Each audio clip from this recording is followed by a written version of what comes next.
S&P 500 continues to grind higher in overnight electronic trading. Before we start, a quick word from our sponsor. This video is brought to you by XNest, the world's largest retail brokerage firm offering ultra-fast execution and no overnight fees. Look for a link in the description below.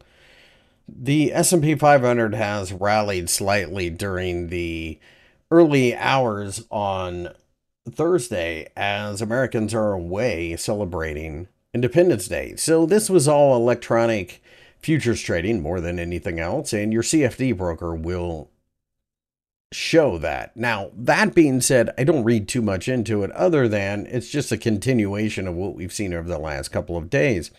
The big question, of course, is going to be what happens on Friday.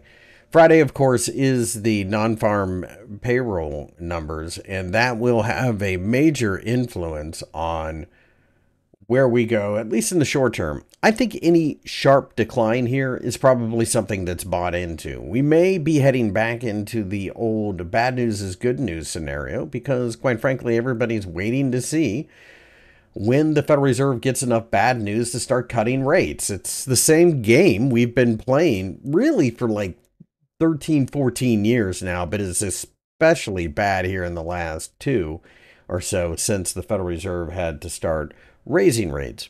Remember, the stock market has nothing to do with the companies involved or even the economy. It's all about the transfer and transmission of liquidity into the system. And that comes down to whether or not it's cheap and easy to borrow money to gamble with.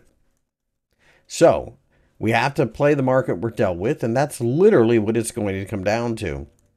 Any sharp pullback is a buying opportunity. It's really difficult to see a situation where the stock market collapses suddenly because, quite frankly, it's had dozens of reasons to do so leading up to this. If you enjoyed the video, give me a thumbs up and subscribe.